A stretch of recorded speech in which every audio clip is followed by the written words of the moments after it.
everyone, welcome back to Beyond the Veil Tarot and Astrology. My name is Candice Marie. Thanks for joining me. I'll be your astrologer today.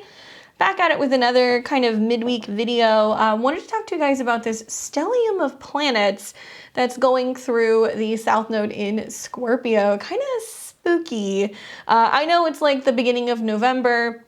Halloween's over, but the veil's still pretty thin, and I'm really curious about these planets crossing the South Node and really what it is helping us kind of collectively let go of prior to coming into this lunar eclipse in Taurus on the 8th. Do me a favor, if you're new to my channel, welcome. Drop me a comment below, let me know where you're tuning in from. Make sure you hit the subscription button below so you are alerted as to when we have new videos coming out on the channel. We are almost to 10K. I'm hoping we can hit it by mid-month. We're doing pretty well. I was hoping we could hit this before the end of the year, but it looks like we're going to. Make sure you stop by on Saturdays for one of my live reading events, or you can book a personalized reading with me below if you click my website. We have classes, all kinds of stuff that's going on, and also memberships on the channel if you want to join a membership and support Beyond the Veil. Couldn't do it without you guys. All right, so tons of planets conjunct the South Node. You know, I did my lunar eclipse video in Taurus. If you guys haven't already seen that, it's somewhere down there. I did it a long time ago. It was like over a month ago.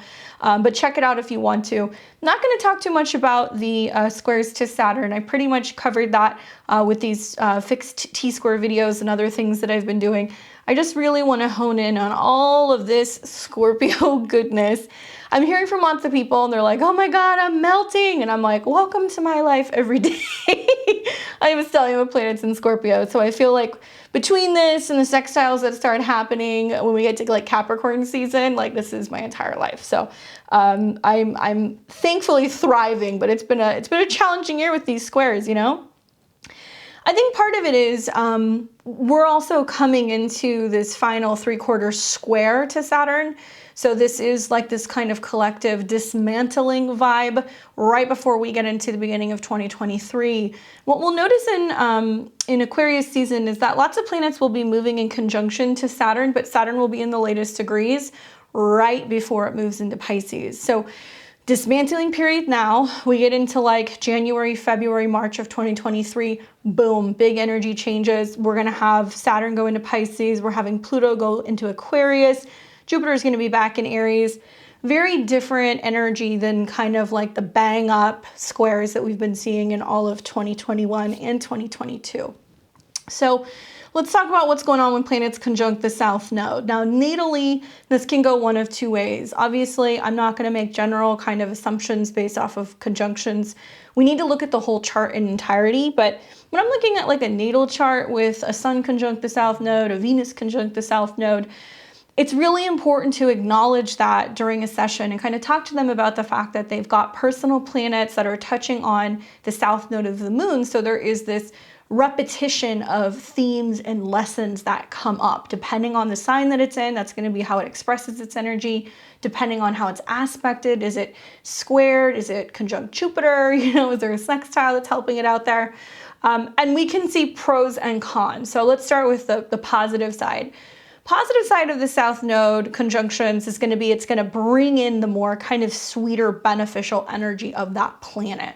Now, obviously, we want to see how well is the planet aspected. You know, is it in its domicile? Is it comfortable? Is it detriment? Like what's going on in terms of the actual sign that it's in? That's how it's going to express that energy.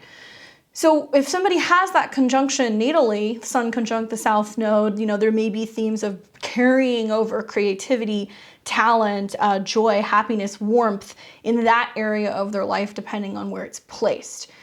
The darker side of this could be that there's this reoccurring theme of loss of solar figures, like loss of father figures, loss of husband figures, you know, brothers, sons, that kind of stuff, or just a letting go or release of power. You know, in some cases, I've seen people who have heart-related issues or cardio-related issues as a result of like that conjunction. Usually it's peppered in with a square, but we see both sides kind of come in when planets touch on the South Node. Now, the nodes of the moon are calculations that are basically constantly changing. We see the nodes turn every about 18 months or so. So, you know, now that planets are crossing the South Node in the month of November, this is the very first time in almost 19 years that we've seen this. So that was the last time that we had the South Node that was moving through Scorpio. Fall of 2021, we had the South Node that was still in Sagittarius. So this is the first time in this cycle that we are seeing planets cross the South Node, which I think it's pretty potent because the South Node talks about what we're moving away from, what we're letting go, what we're releasing. And because it's related to the moon, right, the South Node, it does have a collective effect on everyone. So we could make really broad statements and go, okay, Venus conjunct the South Node, you know, big collective losses. Maybe, we don't know. It's playing out literally as I'm making this video. The Sun conjunct the South Node, loss of a solar figure, or more topics touching on death, transformation, release, loss, letting go. And I think with the Sun and Venus, it's like, this is very personal. You're going to hear a lot of people that are going to be talking about what they're losing, what they're releasing, what they're detoxing. And then we factor in Mercury. Now, Mercury will actually be the third planet. So we're seeing Venus conjunct it now as I film this on the 2nd. We're then going to see the Sun make the conjunction, and then we're going to see Mercury. That's more the mind. So it's more relationships and feelings. Venus, values, right? Pleasure, what things feel like. The Sun, the conscious awareness of letting something go. Oh, that doesn't feel good. That hurts. Okay, I'm aware of it. Now I'm going to talk about it. So we're kind of aligning the heart and the mind, which usually, you know, Mercury, Venus conjunctions, there is a sense of like wanting to kind of chop everything up and like talk about it and make it entirely too, I guess, easily understood. I mean, you know, people who have these conjunctions natally with Mercury and Venus, they may speak very sweetly. They may be very poetic in how they communicate.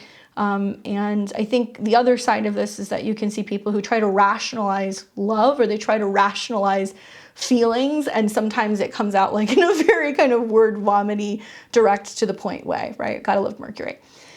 So putting all of these together, you know, especially being in the fixed water sign of Scorpio, I think it's going to be very, very, very telling in this next week that there is going to be almost this kind of collective release of, could be information, Mercury, it could be documents pertaining to women, women's rights, reproductive rights, things pertaining to investments. And this is all in the shadows, right? Scorpio is in the shadows, what's hidden and what we don't see and what actually becomes unveiled. So on a collective level, energetically, emotionally, spiritually, I think we're going to see more people reminiscing.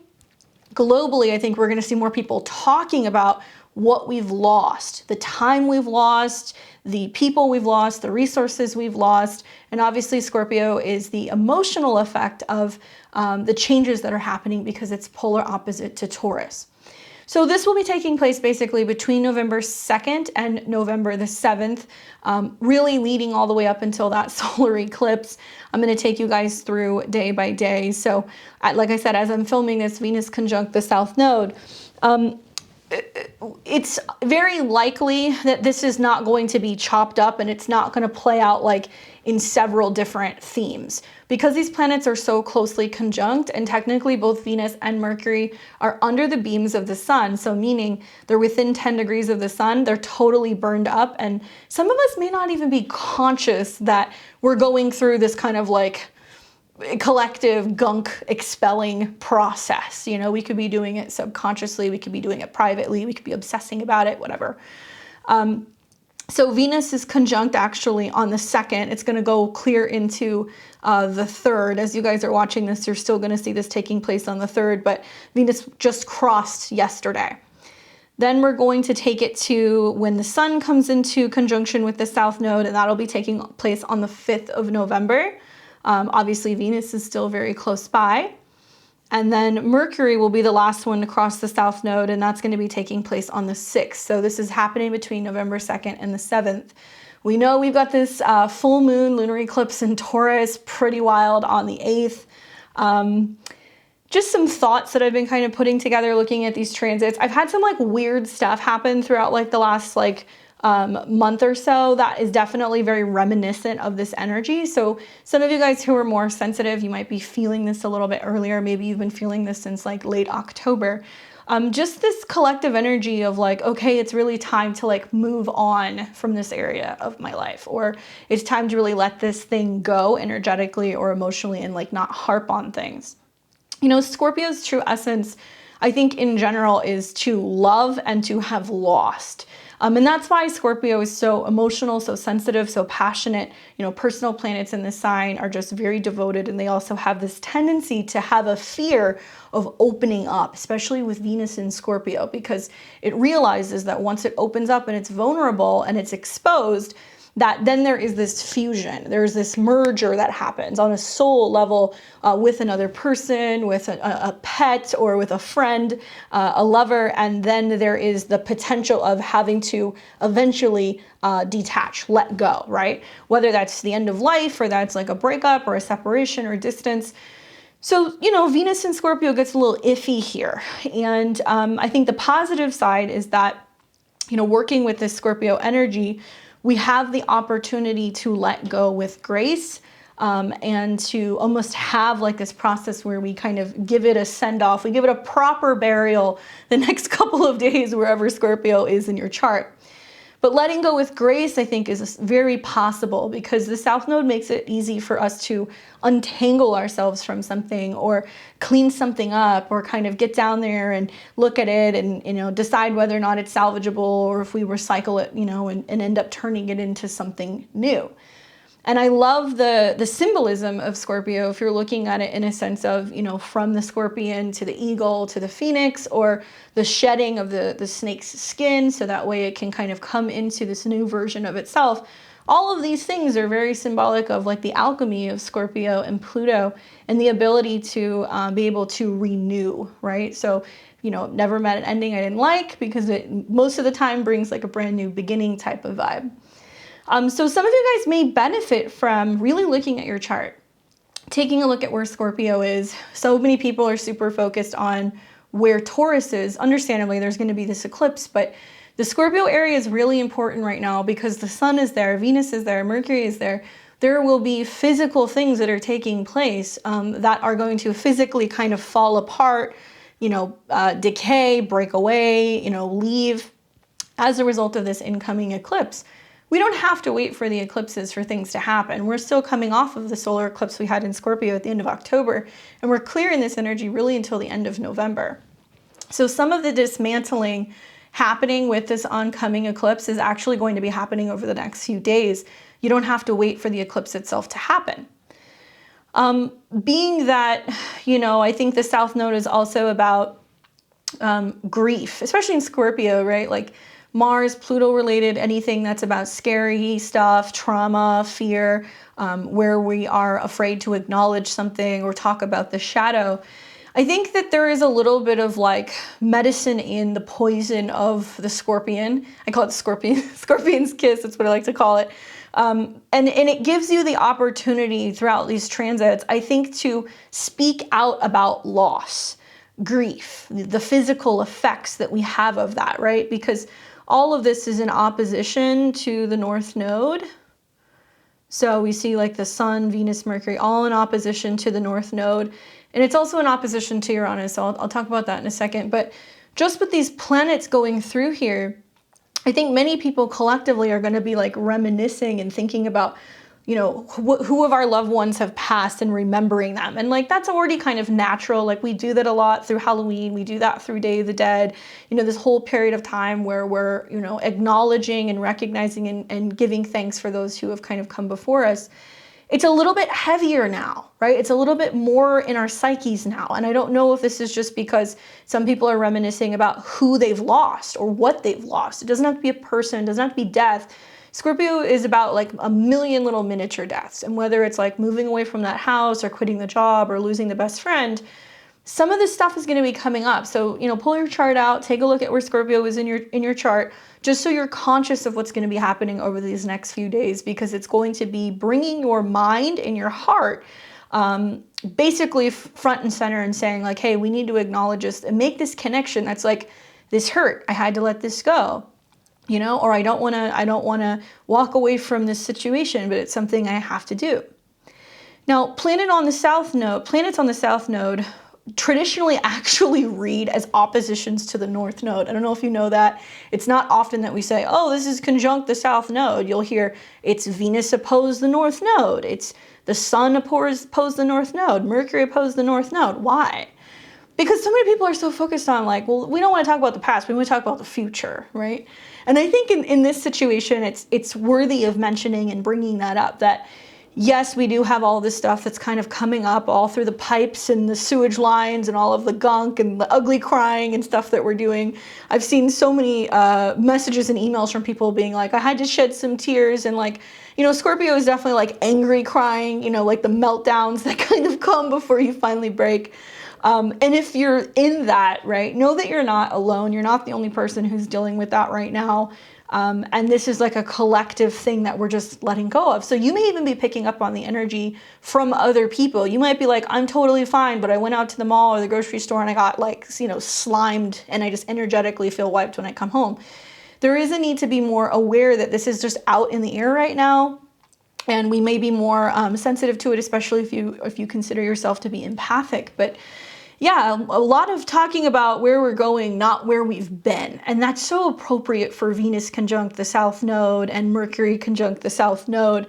You know, let's talk about where we're going. Like, it's okay to reminisce on the past, but don't get stuck there, right? Don't get stuck reading the love letters this week. Don't get stuck looking at the photos. Don't get stuck doing all that stuff, because you're going to possibly delay what can be the opportunity to move more so into the future, Uranus, but also the physical embodiment of right now, the importance of being here right now. Because if you get stuck in reminiscing about that, or obsessing about it, or crying about it, or getting angry, or getting jealous, or vengeful, if you're on your like villain game, you're delaying this physical and also energetic vibrational process of leveling up. I've heard a lot of people talk about like, oh, you need to raise your vibration, raise your vibration, raise your vibration. Okay, to each their own. I kind of feel like we are naturally, energetically hardwired, you know, as long as we're connecting to the earth and trying to get our veggies and putting our feet in the grass and things like that. Like, we are connected to that element. We are high vibrational beings. We're, you know, spiritual beings having a physical experience. So it's the things that will lower your vibration that's more concerning to me. I'm not going to push the agenda to raise your vibration. I'm going to say, get outside. You're going to be fine. Get your sunshine and your fresh air. But don't do the things this week that are going to lower your vibration. And, you know, how can this look, right? A million different ways. I think, like I said, you know, the North Node being the focal point, and the fact that we have the North Node ruler, Venus, in opposition, is it's saying like the negative toxic emotions are pulling us so far away and out of our bodies that we're getting stuck and we're destabilized, right? The North Node in Taurus is about the physical, the right now, the tangible third dimension. And it got me thinking, like, how radical is it to be focused on the physical bodies right now? Food and the earth. Like, it's so easy to like lose yourself energetically or lose your mind because of a headline or something else that you see. But where in this is it possibly taking place? Because there is a push to keep you in like, you know, fear porn land, to be stuck there, to constantly be glued to looking at the news or the next thing or the next big, you know, headline that's going to be dropped. When you're starting to notice this, it's important to bring your attention back to your physical body. Right? I've been thinking a lot about like grounding mats. Like, I was watching this video the other day about this older guy who took like a grounding stick and he stuck it in the ground, and he ran the wires through his window and brought it into his bedroom. And then he took like aluminum duct tape and he duct taped all of it to his mattress. And then he slept in the mattress, and he was like basically going and testing like his biometric feedback and like other stuff after that, and was noticing he didn't need pain medication to go to sleep. Like, he was sleeping through the night. He was having more kind of clear cognitive thoughts. Whether or not that's real, I don't know. I'm not a scientist, I'm an astrologer. But I think it's interesting to see that people are starting to make the connection that's like, maybe what we need is more sunshine, and we just actually need to be outside, right? Or we need to be like eating vegetables, or like knowing where our food is coming from, or like, you know, being able to kind of nourish our bodies. So one of the themes that I think is coming up with these oppositions to the North Node is to get more so into your body right now. There's a need to get into your body.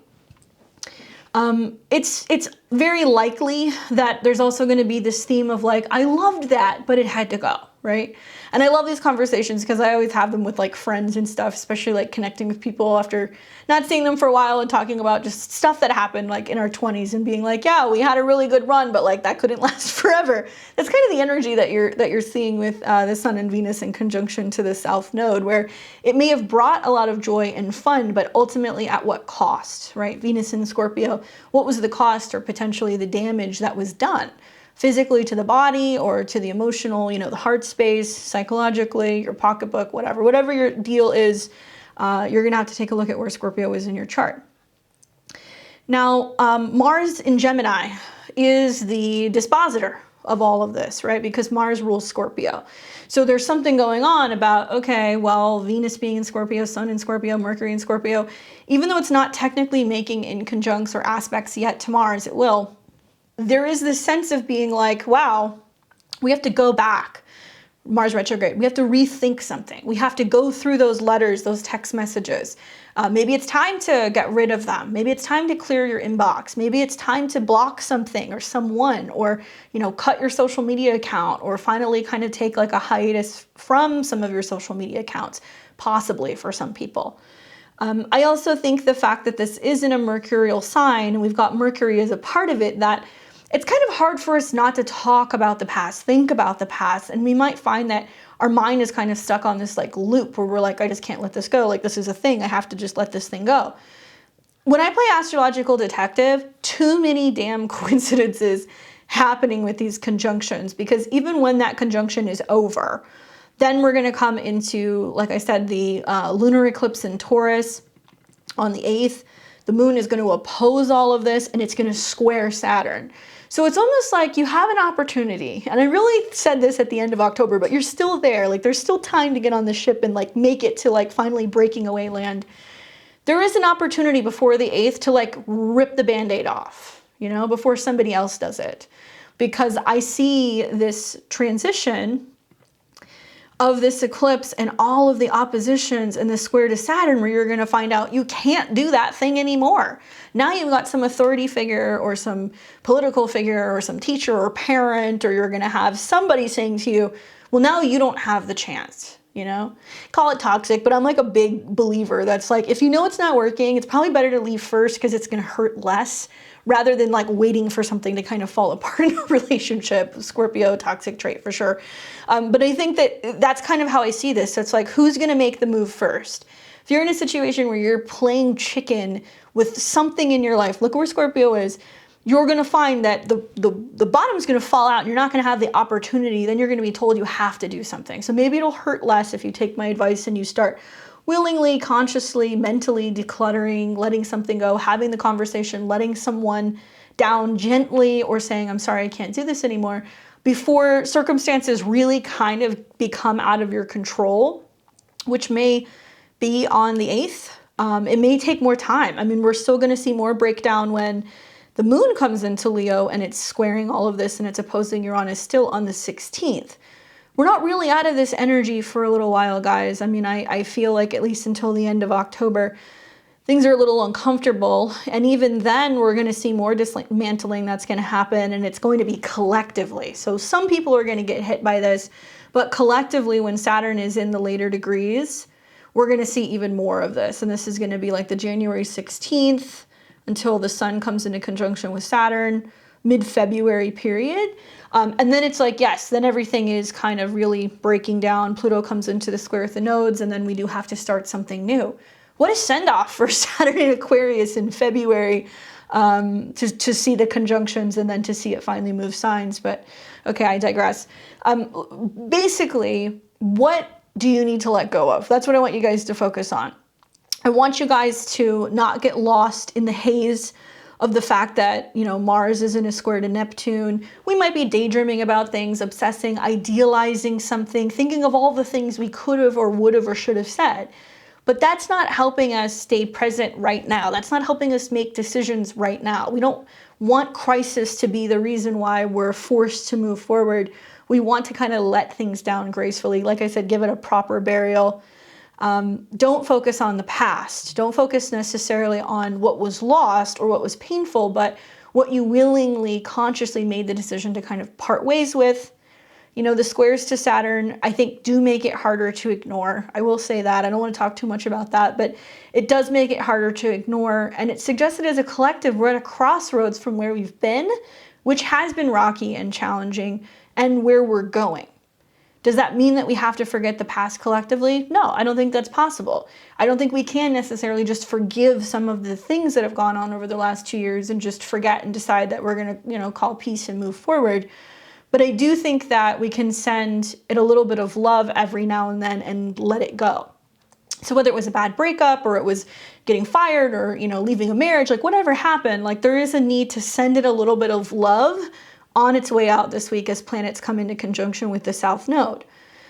So here's some ways that it could play out, right? Just some themes that might be happening in our day-to-day life. Reminiscing about an old toxic love or a relationship, and I mean like really reminiscing and being like reading the texts and the letters and the this and the that, and then realizing that's like, maybe that wasn't love. Maybe that was insecurity or, you know, passion or possession or whatever, because these are themes that come up with placements in Scorpio. This is coming from a Scorpio, so I say that lovingly. The highly processed food, the Halloween candy that's like sitting on the counter that you're just like, I just got to get rid of it because I don't want to eat this stuff. Very kind of South Node Venus, right? Sweets, sugar, in Scorpio. The willingness to like love something so much but know that it's not good for you, so you're like, it's got to go. And that could be with a whole number of things. It doesn't have to be food. Idealizing drama, right? Idealizing drama and conflict and seeing these displays as acts of passion, when in reality it's just immature or it's highly toxic or abusive behavior when it comes to relationships. Once again, like I said, you know, this may play out differently for everybody. It's really going to depend on where Scorpio is in your chart. Know that some of these oppositions that are being made, not just to the North Node, suggests that you have to let this go in order to go into the future. But the oppositions to Uranus is basically saying that through this detoxification process, letting go of that thing that you know isn't good for you, or finally forgiving someone, forgiving yourself, finally acknowledging that something hurt, maybe finally seeking healing or help, or letting somebody know a secret that you've been kind of hiding inside. It's only then that we have the opportunity to get back in the body, Uranus and Taurus, and to focus on the reality of here and now and realize that a lot of the physical shifts that happen in the third dimension happen as a result of what we're working on emotionally, energetically, right? Spiritually. There's so many different layers to the auric field, and it really kind of starts with the outside and it works its way in. So unless we're clearing the emotional, you know, spiritual, sexual bodies, we can't see the physical change that happens with us. So sometimes a lot of the healing starts with just like energetically asking for guidance or assistance in clearing things, or getting healing work done, or just getting adequate rest and clearing our body out so that way we can start to see it reverberate into the third dimension, and then we see the physical changes that happen within us. Okay? I'm going to let you guys know where this is going for all 12 signs, just so you have an idea of like where this energy is happening over the next few days. Obviously, you know, South Node transits, you can bring something really good in. So it's not all doom and gloom. Like there can be a sense of you letting yourself know that was good for the time being and that was done, but now I'm going to let it be. It's very complex astrology to see not just all these planets conjunct the South Node, which we get this opportunity every 19 years, but to also oppose Uranus, which says that it's going to be shocking. Some of the changes you're going to make are shocking. It's going to be upending things. It's going to be doing something completely different and going at it in a completely different direction. And then all of these planets will also square Saturn. So know that there's almost like this ping pong effect that's happening. That's like, I'm talking about it, I'm feeling it, it doesn't feel good, it's time to let it go. Oh, this is my physical response to it. So you may feel like you're detoxing, right? Like love is like a drug, or sugar is like a drug, or caffeine, or whatever it is, drama, whatever you're addicted to. And then the physical repercussions with the oppositions to Taurus, but then the collective repercussions that happen with the square to Saturn. So we're going to feel it, rip off the Band-Aid, react to it, and then go, okay, this is the new normal. This is how we move forward. This is the several day period between now and the eclipse to like actually really karmically make some changes. If you want to get out of your own way, if you want to get out of bad patterns, bad habits, if you finally want to release something, now is the time to do it. Okay? Let me take you guys through the 12 signs. I'm going to tell you where it's happening for each and every one of you. All right, so this is going to be for Aries and Aries rising. So we have got Mercury, the South Node, the Sun, and Venus that are all going to be a conjunct over the next few days for you. Your 8th house, right? It basically deals with anything in relation to fear, joint resources, merger with other people, psychological stuff, past trauma, haunts, letting go. It can also deal with like mutual resources, so joint finances, anything in regards to your partner or your business partner's income. So you may feel like there is this release and this letting go that's taking place basically. Venus is involved, so it does involve other people. The Sun is involved, so it does deal with pleasure and things that you enjoy. And Mercury is involved, so it's about kind of maybe past love. It can also be just like about past memories relating to people who you've been in relationships with in general. But you're going to be letting all this stuff go with grace. So let's see what the cards have to say for you in terms of what you're releasing. I'm actually working with the Flux Arcana Tarot today. Kind of spooky, lots of skeletons and stuff. Figured it was a good pick for the tarot cards for the week. So let's see what the cards say, just in terms of giving you clarity about what you're releasing and letting go. So I have the Ace of Pentacles. How interesting. Venus is your 2nd house ruler. It's going through the 8th. It's conjuncting the South Node. Letting go of some kind of support. It could be a support system. It could be paying something off, like finally kind of wrapping up like a loan or a debt. This is a pretty positive card though, so it's not really negative. It's just saying maybe you're letting go of this need, maybe to feel supported by another person or for somebody else to take care of you. But there can also be blessings that can come. You lose something, but you end up benefiting something. So sometimes it's like payouts, insurance stuff, things in regards to bonuses. Somebody else's loss might actually be your gain, okay? Good luck, Aries. Let's take this now to Taurus and Taurus rising. Okay. Actually, you know what? Let's change this. It should be whole sign. There we go. All right, so for Taurus and Taurus rising, hope you're doing well. You have got Venus, the South Node, Mercury, and the Sun that are all in conjunction. You're going to be feeling this the next couple days. Pretty interesting for you, Taurus risings, because you guys have this taking place in your 7th house of relationships. For some of you guys, there may be something going on in regards to relationships from your past that are coming back, okay? So it can be finally letting go of somebody that you've had a hard time getting over. It can be saying goodbye to someone and just knowing it's like time to part ways. But if you're already in a relationship, it can mean that you're just forgiving something from the past. It could mean that you're letting something go. Venus obviously is your chart ruler. You're going to feel this a little bit more strongly, you and Libra risings, more than other signs. The Sun being there and also Mercury being there makes me feel like it's possible that you're talking about or bringing up something in regards to your past, somebody who you were in a relationship with. Somebody might reach back out to you. Somebody might be in contact with you. It can also be other people. So there can be this mirrored effect too, where, you know, somebody opens up to you and they're talking to you about the past and then they let you know that they've been in contact with an ex. That can definitely happen. Keep in mind that as all these planets conjunct the South Node, there is this, once again, this theme of forgiving, learning not to take things personally, learning not to respond negatively to that.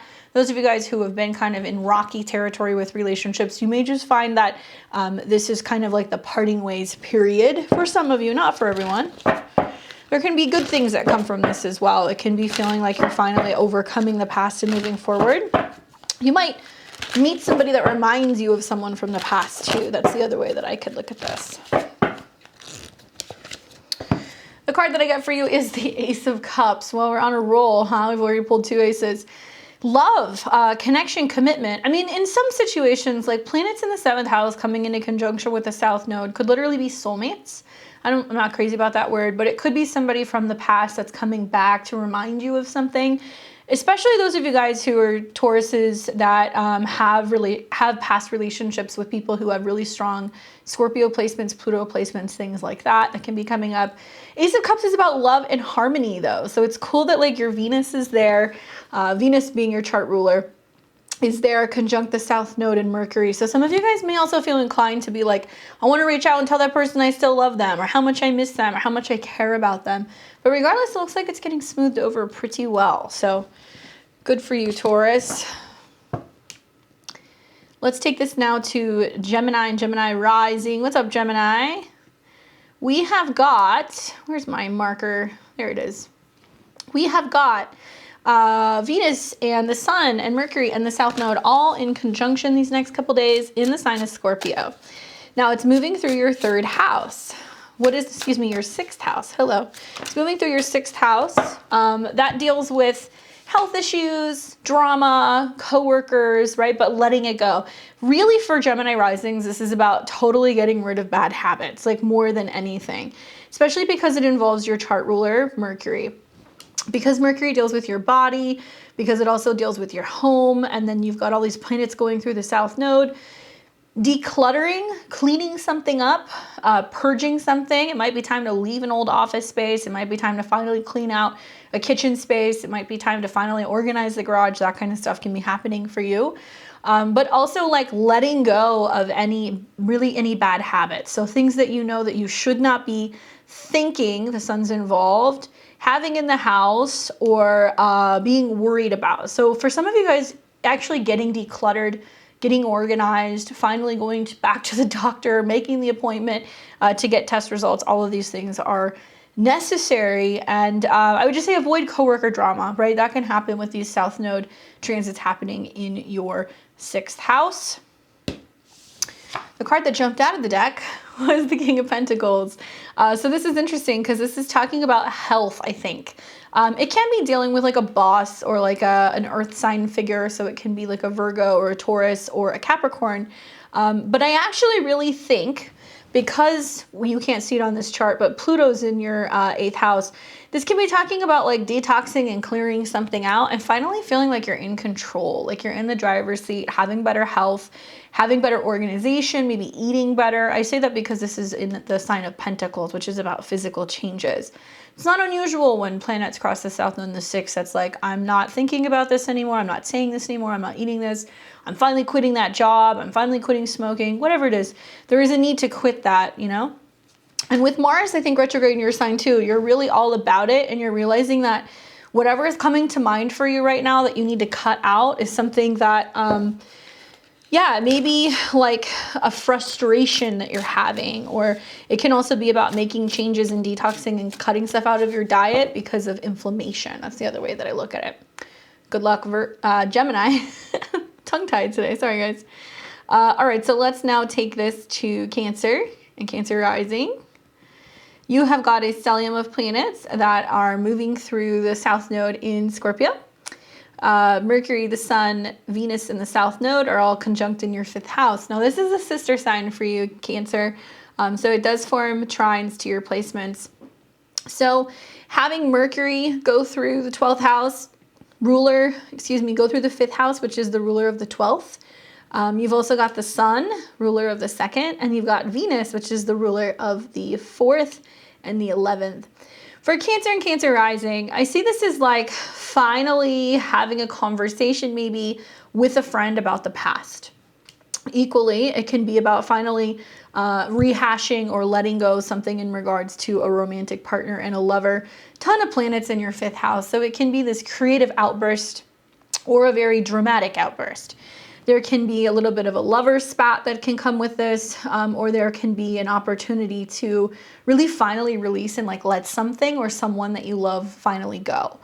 For some people who are like becoming empty nesters, you know, it can be a sense of like your kids moving out of the house, like leaving, and then kind of feeling a little sad about not having them around as much.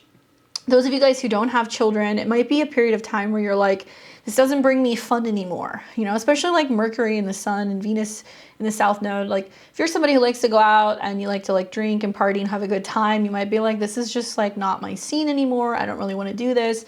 I'm not really resonating with some of the people that I'm used to kind of spending time with. So, you know, going out and going to bars and doing things like that, or having a little bit more like physical relationships is probably going to feel a little unfulfilling during this transit. And a lot of that is because the 5th house is like dating and sex or sport. It's not really necessarily about committed relationships. Some of you guys are going to be feeling heartbreak and you're going to be reminiscing on what you've lost. So whether this is like a friendship or a physical item. Also, don't take any chances when it comes to gambling with these transits, because if you're kind of feeling in a mood and you're like, okay, I'm going to go and buy a bunch of lottery tickets, or I'm going to put it on all on a racehorse or something like that, this can spell losses. Same with the stock market and things like that too. Try to be kind of cautious with speculative stuff, and don't just give your heart away this week to anybody. Reminiscing on happier times. That's kind of the vibe that I get for Cancer. Page of Wands. Could be about a younger person. Could be about your childhood. It can be about like just reminiscing like when things were easy when you were younger. It's really easy to kind of do that. The Page of Wands is about like fun and like, you know, wandering and having a good time. I mean, this can be a positive card that's saying like younger energy is coming in. Like there's an opportunity to have fun. It can be about getting in touch with your younger child, having playtime, you know, with your inner child, anything like that.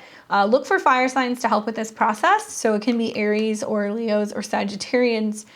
I'm almost wondering if it makes sense for like some of you guys to like try out a new hobby or like a talent or something that's like really showing your creativity. Maybe being on stage, something like that can be really good for you throughout this process.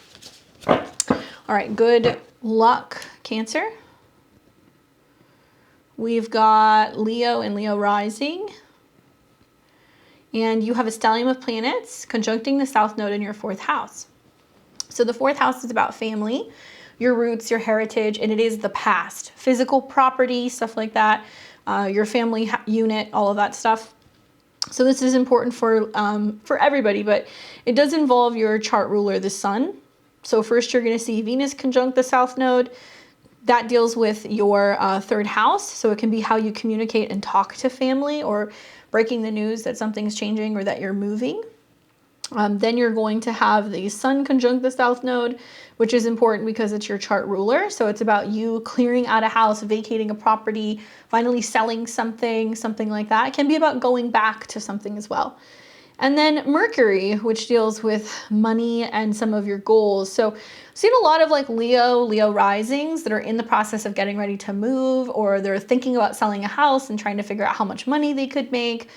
There can be some disputes over resources or involvement with the family. So like, for example, if you live at home and you're helping pay the bills and you're like, okay, you know what, I'm moving out, it can be like the family's response to being like, why are you leaving? We need your help. If you're deciding to sell a house and, you know, you've got, you know, people who you're living with, that's like, we don't want to move. Why do we have to leave? You might get some pushback.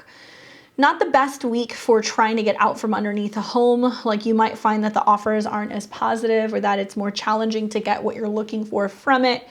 But this can also be like when either people or valuable objects leave the house as well. You know, it's like somebody sells that painting that everybody really liked, or not having the holidays at grandma's because she's relocated. You might hear things like that that's happening from these conjunctions.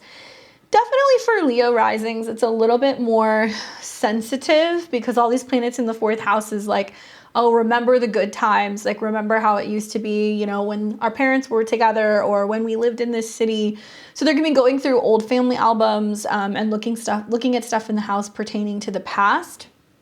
Obviously challenges because it's trying to get you more to focus about the future, right? The North Node in the 10th house. So where you're going with your career or the changes in your relationships. And it's interesting that it does factor into your 7th house. So Leo, you know, if you have any planets as a Leo rising or a Leo sun, you are going to be experiencing a grand fixed cross through this. You're going to feel some pressure, but this is really trying to get you to think about where you're going. And in order to embrace new identities and also new relationships, it is important for you to be able to kind of break away from an old way of living or an old way of feeling. The card that I got for you is the Three of Cups. So honestly, this feels positive. It's almost like we're celebrating that we're going to be in our new house, or I'm really excited to move in with these new roommates, or I'm really excited to relocate and take a new job in another city. This is celebratory energy. So in this case, maybe the Sun and Venus and Mercury all in the 4th house is bittersweet, but it's like on to bigger, better things. People celebrating the fact that you're moving on to something else and being around like good company, right? So it's like what you lose, but what you gain. So maybe if you're switching homes, you're going into like a better environment. Good luck, Leo. We've got Virgo and Virgo rising. You got a stellium of planets going through your 3rd house, touching on the south node. So we've got Mercury, your chart ruler, the Sun, and also Venus. So Mercury will be the last one to cross, but I think that Mercury crossing the south node might be about like having a conversation, revisiting a conversation or a contract, revisiting the theme of maybe moving, reconnecting with like a childhood friend or somebody who you used to go to school with, these kinds of things. Mercury rules your ascendant and also your 10th house. And because Scorpio is other people's resources, I feel like this can be an interesting time for Virgo risings, because you might be like getting word that there's going to be like reevaluations at work, and you know they're going to be like offering people maybe like bonuses, or yeah, just basically like evaluating performances. So there might be meetings and things that kind of come from that. Now the Sun being there suggests that there can be some anxiety, or there can be some sense of going deeper into something, or there can be like a fantasy that's kind of like emerging, especially with the Sun and Venus. So I'm wondering if you're like, okay, I'm hoping for best case scenario, like I get offered a new promotion, or, you know, I'm signing documents and paperwork because I'm applying for a loan, Scorpio, to get a new car. Hopefully I get approved. These planets conjuncting the South Node does represent a change of mind or a change in communication pattern. Now, it can also be things like I'm selling a car, or I'm choosing to move, or I'm canceling, you know, a short distance trip, or I'm returning to something that I learned in the past. Can be like conversations, documents, paperwork, that kind of stuff. But a ton of planets that are in your 3rd, and the fact that it involves your chart ruler with your 2nd, 9th, and 12th house. I'm wondering if this is about you guys trying to either make a change in an educational thing, or if you're trying to kind of wrap something up in regards to documents or processing paperwork, and it might cost you a little bit of time or energy or money to facilitate making that happen. But for the most part, it's like letting go of old, outdated ways of thinking or communicating, and learning that you're going to get a little bit further with honey than you are with vinegar. So if you notice that there's a bit of a bite to how you're communicating, these planets going through the South Node are basically saying like breathe, take a breath, process, and really think about things before you respond or before you communicate with people.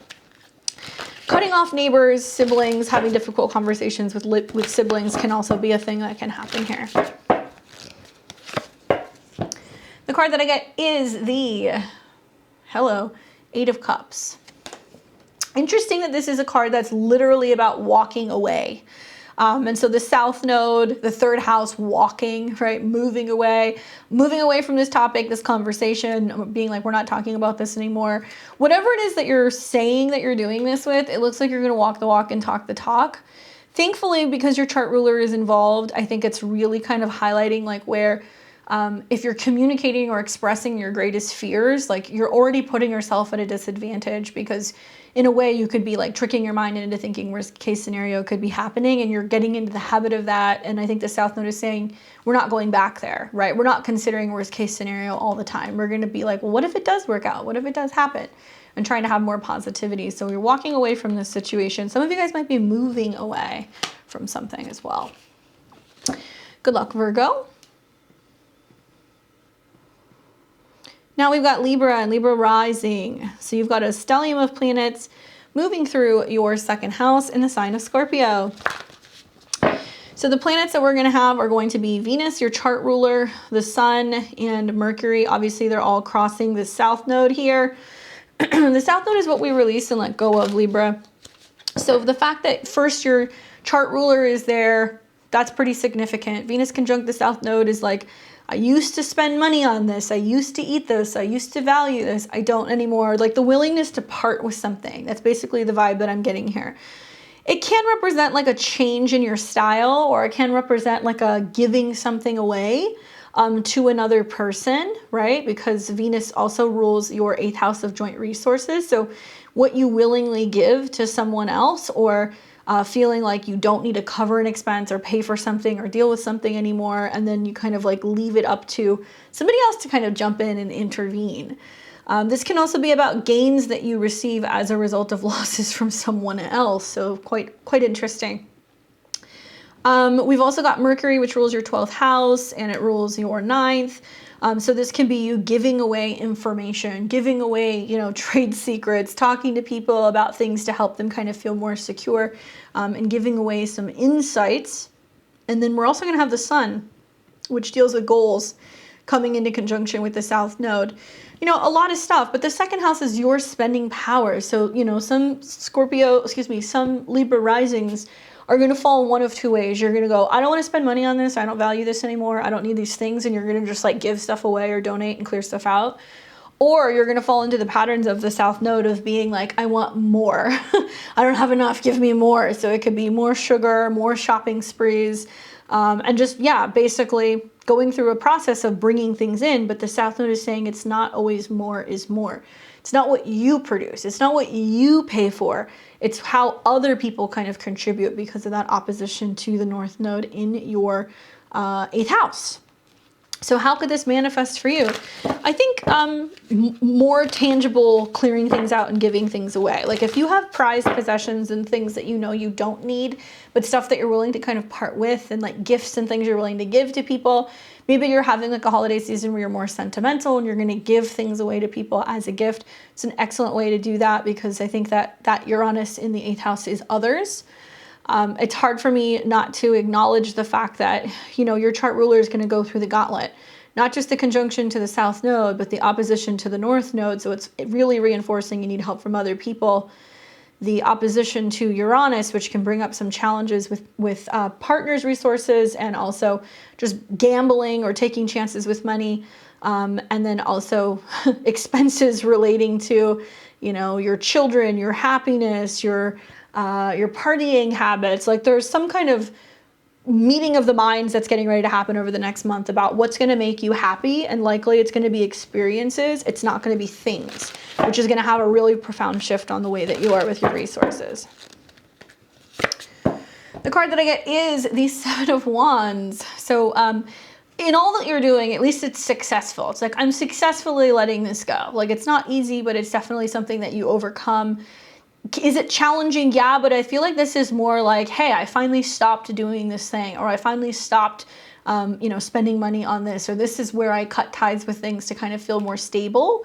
The 7 of Wands is generally a card that deals with like success and victory, and people, you know, really receiving you very well. So it can also be a process of showing your natural talents and working through things in a way where you realize you have a lot to offer and like other people can support you. It doesn't just have to be you kind of carrying the team, you know?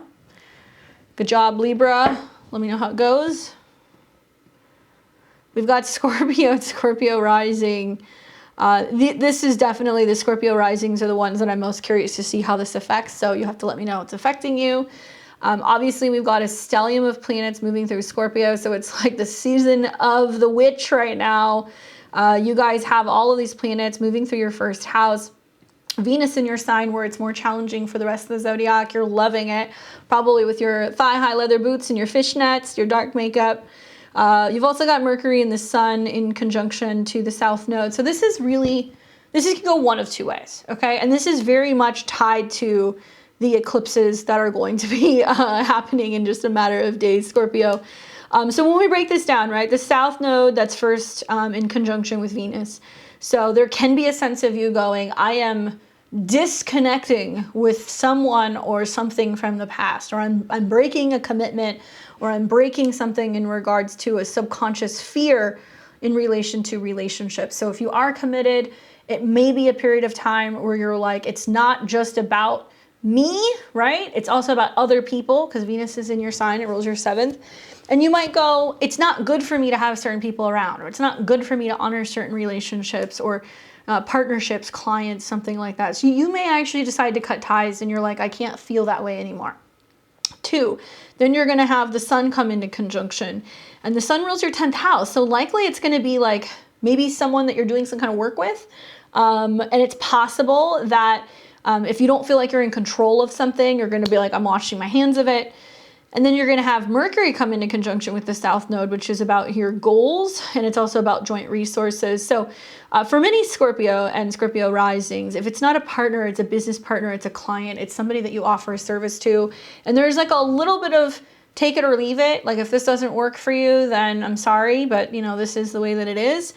It can also help you be more aware of just your behavior and your body language. And I think that all these planets going through the South Node, it's the opportunity to take your armor off. So if you have felt a little touchy or a little standoffish and you're not entirely too sure and you're like afraid of being vulnerable or opening up to other people and you're kind of keeping your distance, some of these South Node transits could manifest as partners being like, what is your deal? You know, like I need you to be here with me. I need you to talk about things. I can't help but obviously look at the oppositions to your 7th house where other people are going to act a little erratically, and then all these planets are going to come into a square with Saturn. So it's a lot of like, how are you going to respond to changes with other people? How are other people going to set you off? Are you going to respond in your old way of responding, or are you going to think not just about yourself and what's best for you, but how to be a team player and show up for other people as well? And that doesn't mean you just need to take it, okay? A lot of Scorpio risings with this square, it's like having a standoff with somebody at home and being like, this isn't going to work anymore, or, you know, we can't have you do this any longer, or you're not welcome here. Those of you guys who are also in the business of like property or real estate, or you're working with a partner or somebody to try to sell a home, buy a home, likely it can be just like the breaking of like, no, you know, we're not selling, or I'm not selling to you, or okay, we've sold, we got to get out. So something like that is going to happen during that timeline. Let's see what the cards have to say. But yeah, very curious to see, is there really dramatic changes? Like it could be some Scorpio risings that are like lighter colors, lighter energy, and they're like, no, I want to be more, you know, I want to be lighter. So you might change something about how you look. The card that I get is the 2 of Pentacles. Indecisive, balancing things, this or that. How do I maintain my my own life while trying to include other people? And like, where is there more balance between myself and others, and what works for both parties? This can be talking about weighing a situation physically. So a financial situation, a living situation, it's like this or that. And I feel like you're going to get your answer right after the eclipse, honestly, and you're going to know what direction things are going to go in, whether that's with your relationships or that's going to be more so with your living situation. It's definitely gonna, you're gonna be at the end of fork in the road, and you're gonna have to choose between one of the two, and you're gonna have to make the decision that's gonna make best sense for you physically. It may not always be financially, but physically something's gonna have to give. Good luck, Scorpio. For Sag and Sag rising, you have got a stellium of planets in Scorpio moving through your 12th house. Now, all these planets are going to conjunct the South Node, so it's about collective release. It's going to start first with Venus, which is about your daily routine, your pets, and your habits. It can be about coworkers as well. Then we're going to see the Sun, which is about legal stuff, your belief system, traveling, anything in regards to gurus, mentors. And then we're going to see Mercury, which deals with career stuff and things in regards to people you work with or partnerships. Perhaps you may find out at the time of some of these transits that there is like a need to like step away from work, you know, not feel like you have to be just totally overburdened and swamped. You might need to take a mental health day. There can be a sense of just needing to kind of rest and recuperate and kind of move away from feeling like you're totally overwhelmed with things that are going on with either your health or your work schedule. You know that these eclipses in your 12th and in your 6th house are bringing up the need to kind of collectively clear out, right? Like the 12th house can be like your attic or like your mental space and like all the things that were hiding up there that you didn't know what was going on. So some of the stuff that's coming up right now is kind of hitting you out of left field, and it can have an impact on your schedule, your health, or your work. And I really see this as Also, maybe like you get news that somebody at work is leaving, a woman at work is leaving, or she's like, I quit. And then all of a sudden you're like, oh my gosh, what am I going to do? Or there's just a sudden change in your daily routine. Rest, recuperation, healing centers, retreat centers. These are all things that we see that are positive kind of Scorpio 12th house. The more challenging side, obviously, is the fact that this is all ruled by Mars, and you've got Mars going retrograde in your 7th. So for some Sag risings, it's bad habits that are coming up, bad behaviors that are coming up because of fear, because you've been hurt in the past. But it can also be that it's a great time to consider sharing some of this information with a partner, a romantic partner. I see a lot of Sag risings that would benefit from this energy by going to couples therapy because you have Gemini on the descendant. So you might need to talk with 2 people. It can be a partner, and it can also be a mediator or a therapist. So rather than all of this stuff shaking out, it's like important to like not hold it inside and either talk to somebody about your fears, talk to them about where you've been hurt in the past, share that with another person, because it can actually bring you closer together in a relationship or in a partnership. And it's a really great time to also clear anything in regards to past life. So hypnotism, past life regression, meditation, shamanic journeying, right? All this stuff, Sag, really great for you because you're not just clearing out stuff from this lifetime, you're clearing out stuff from previous lifetimes. Unfortunately, a lot of this stuff will kind of come out in your dreams, or it'll come out very suddenly emotionally, and you'll have like a huge emotional clearing. Energetically, that can do some impact on the body. So yeah, some of you guys might be like, I think I have like a head cold, and you're like in bed for 2 days and then it clears, but you realize that you were actually detoxing like negative emotions. That's kind of the vibe that I'm getting looking at this. Squares to Saturn is breathing and communicating your way through it and how that helps you learn healthier habits rather than holding everything inside. Let's take a look. Great time to see spiritual healers. I can't say that enough with Venus in the 12th. Card that I get is the 5 of Swords. Ouch. Sag, don't fight the inevitable. I kind of feel like with Scorpio in the 12th house and like Mercury and Venus is there, some of you guys can be kind of snappy, and it can be kind of like defensive and like, why? What's wrong with me? Like there's like a sense of you having an edge. And that's because, I mean, we're getting close to your birthday. So this is like naturally in early November, kind of like the cosmic clearing that happens right before the sun goes into Sag in your 1st house. But this is like doubly more intense because the South Node is there. So there can definitely be much more behind the scenes kind of feeling like you're losing it a little bit, which is really having an impact on you. And I would say like, don't push through it. Like just take time off to rest and kind of, you know, rework some things in regards to either your emotional health or things in just regards to your schedule, so you have more time to kind of rest and recuperate. And take note of what's coming up, because there's big clearings going on from previous lifetimes. Don't argue with people. Don't fight the inevitable. Be careful with how you communicate and harsh words. Okay. All right. So now we're going to go to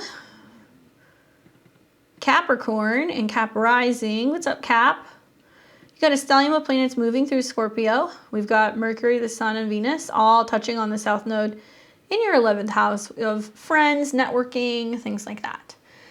I feel that this is an interesting one because there can be good news going on with friends. Like there can be a sense of like, you know, friends having get-togethers and parties and like lots of room for socializing. And you may find yourself in groups and like reconnecting with some of these people from the past, but then you might kind of look around and realize like, I don't resonate with these people anymore.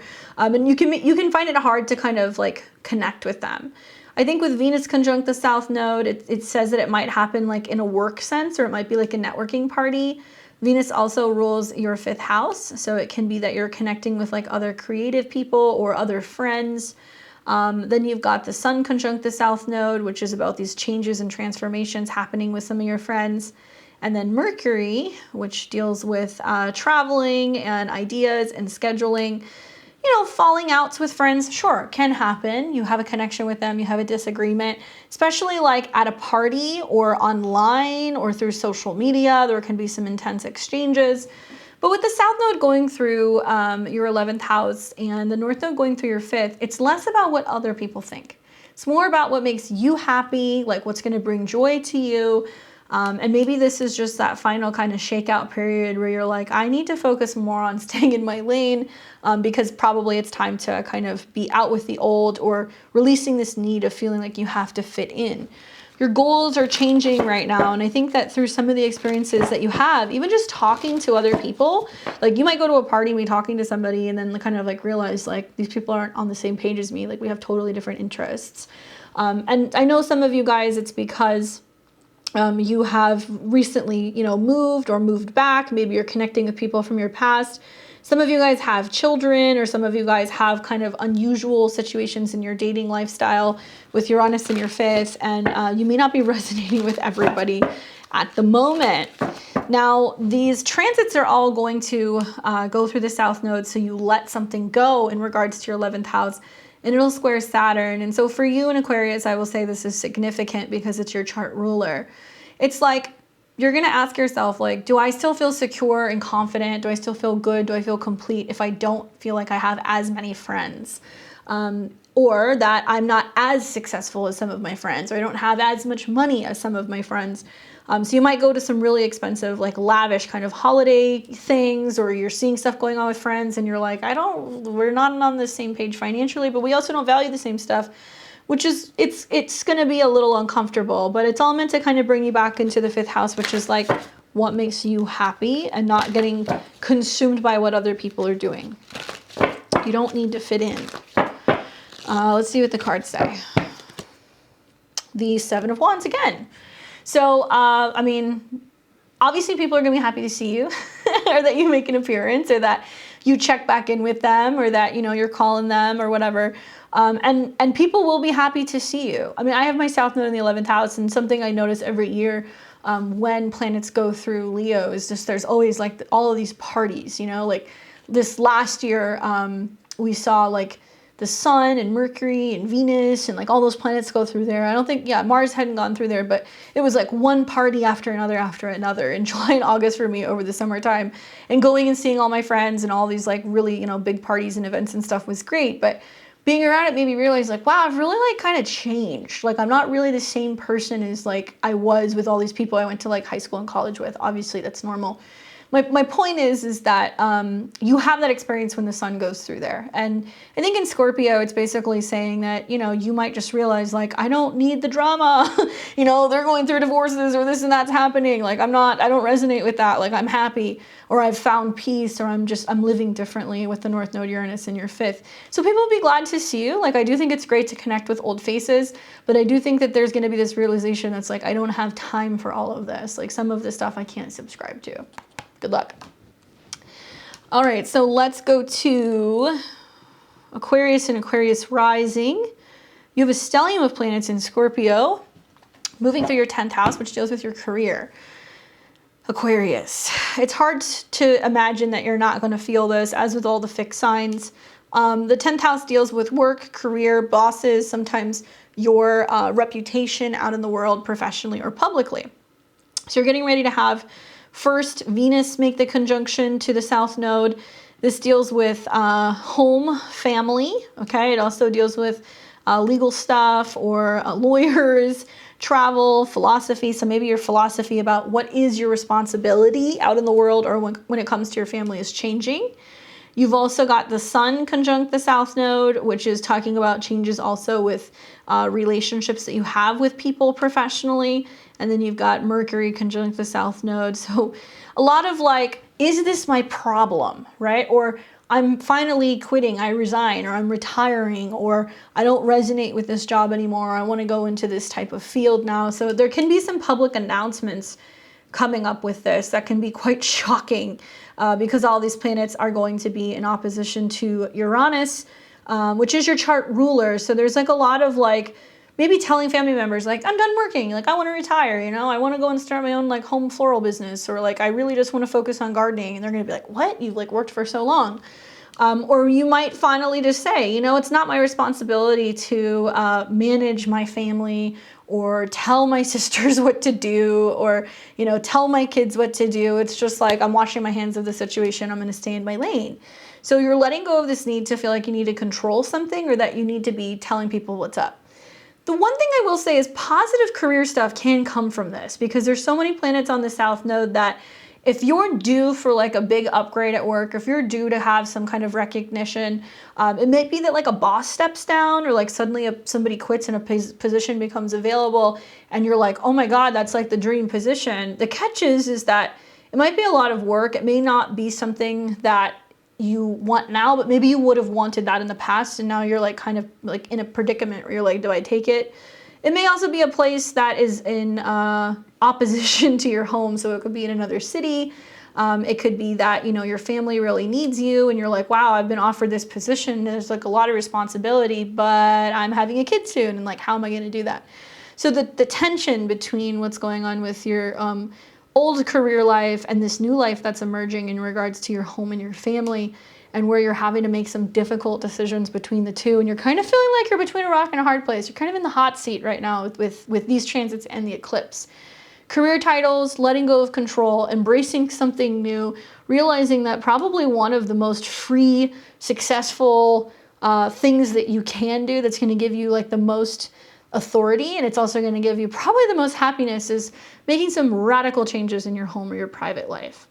It's not really so much being at work all the time or feeling like you have to be managing like a corporate business. Like, you're kind of wanting to simplify your life. See what the cards say. I get the Tower. I'm not surprised by this, you know, like how sometimes the tarot is like so sassy. All these planets at the top of the chart, right? The Tower. And they're all conjunct the South Node, where it's like all kind of falling apart. But when it falls apart, it brings you back to the bottom of the chart, which is like, okay, so the job changed, or this happened, or that happened at work, but at least I have my family, at least I have my foundation, at least I have a home. Like, there is a sense of you through some of these changes, realizing like what you do have, and it's giving you the opportunity to start over. So if you've been landlocked in a situation life-wise because you've been in a job where you can't relocate, you can't move, or you feel like you don't have a lot of freedom, like finally this is the transit leading up to the eclipse that's going to set it free. Oh, and P.S. you've got an eclipse in a couple days in your 4th house, which is conjunct Uranus, your chart ruler, and the moon. So you're getting ready to have a total change and transformation in regards to your home, your private life, your roots. Anyway, you've been working towards this. You've been asking for it. So when that eclipse comes, it's going to oppose and it's going to square. And it's almost like you have to hold strong and remember what you committed to, the life that you committed to. And in order to kind of let this new life emerge, you have to let go of an old, outdated title. Be willing to kind of clear the rubble, and set a new foundation for yourself moving forward, even though it is challenging. Good luck. We've got Pisces rising. Stellium of planets in Scorpio in your 9th house.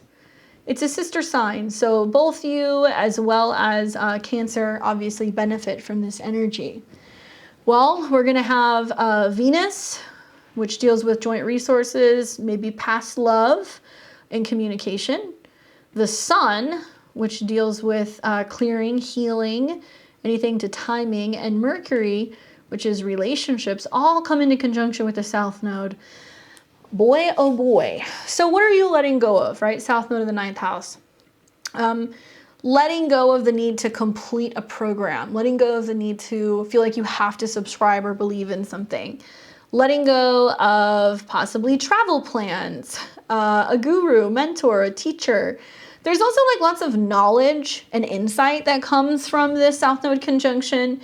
It makes me feel like you're going to be able to tap into something and be like, I know what I have to do. I know what isn't healthy. I know what doesn't work. And like, this doesn't serve me anymore, basically.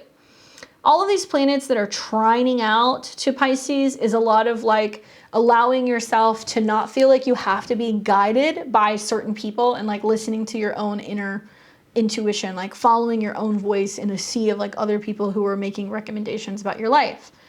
It can also mean that there is some kind of connection that comes from like a foreigner, and maybe it's somebody who you spoke to in the past, or somebody who you had a connection to in the past, and somebody who has maybe helped you in the past when it comes to like handling 9th house things, publishing things, traveling, booking trips, legal stuff. So there can be something that comes up in regards to this.